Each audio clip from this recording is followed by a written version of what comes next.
Salut les amis, c'est Biff, et aujourd'hui je vais vous présenter un fil dont on entend relativement parler en ce moment. C'est un fil que vous pouvez retrouver dans pas mal de vos boutiques, que ce soit physique ou en ligne. Je parle bien sûr du flat wire. Alors le flat wire c'est un fil résistif, mais qu'est-ce qu'il a de particulier? Alors c'est un fil résistif qui est plat. Donc est-ce que c'est une révolution dans la vape? Est-ce que c'est une innovation au moins? Moi je vais vous répondre tout de suite, et je vous dirai que oui. Alors c'est un fil qui est vraiment sympa, du fait qu'il est plat, ça permet de faire des coils avec une plus grande surface de chauffe, ce qui apportera donc plus de vapeur, mais également plus de saveur. Donc là par exemple j'ai le Nichrome 80 en 24 gauges, et il rend assez bien. En tout cas, moi je l'ai testé dans une seule configuration, pardon.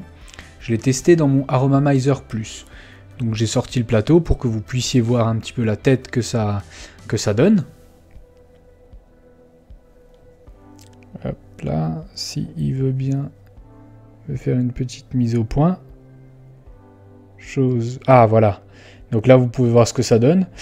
Donc ça fait des coils assez larges. Hein. Enfin on est obligé de faire des coils plutôt assez larges. Parce que là comme c'est du Nichrome 80, le problème c'est que si on fait moins... Là j'ai par exemple deux coils à 8 spires. Si on fait moins, le problème c'est que ça va faire vraiment... des résistances très basses. Donc bon là je suis déjà pas très haut. Hein. Je vais vous dire ça tout de suite. Je me retrouve avec une res qui est à... Hop. On va voir ça. Hop. Qui est à 0,27 ohms. Donc 0,27 ohms, c'est pas super haut, pas super bas non plus. Mais bon, ça c'est un des premiers désavantages de ce type de coil, hein, de ce type de fil, pardon. C'est que... Je raconte n'importe quoi. Donc c'est un des premiers, entre guillemets, désavantages. Hein. Il faudra faire des coils assez larges, bien que maintenant les plateaux sont de plus en plus grands, donc il y a de la place pour travailler dessus. Mais moi, le point qui me chagrine le plus avec ce fil, c'est que franchement, la durée de vie des coils, elle est assez ridicule, parce que on sera... Enfin moi, en tout cas, avec ma vape, je me retrouve à bout de 4-5 jours, je dois changer de coil. Donc vous me direz 4-5 jours, c'est déjà pas mal, mais on aurait espéré mieux, parce que sachant que même en les nettoyant, on retrouve pas du tout une qualité de vape ensuite. Hein. C'est pas la peine de les faire chauffer, c'est pas la peine de les passer dans l'eau. Ils sont foutus, hein. Une fois qu'ils sont finis, ils sont finis.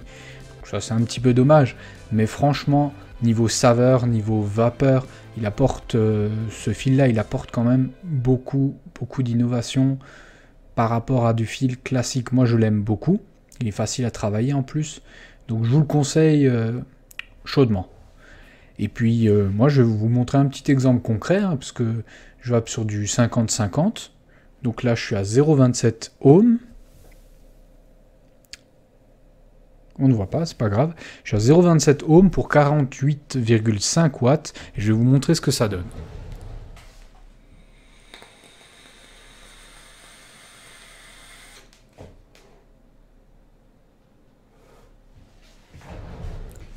Donc c'est assez sympa.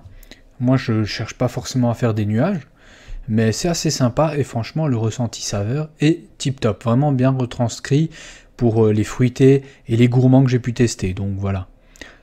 Donc si vous hésitez à le prendre, franchement testez-le, il vaut le coup. Je vous souhaite à tous une bonne soirée et une bonne vape.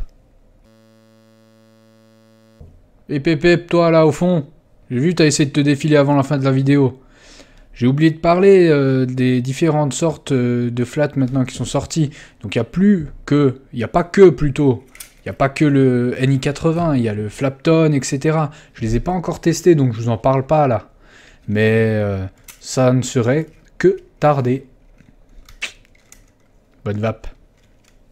Oui, pouce bleu.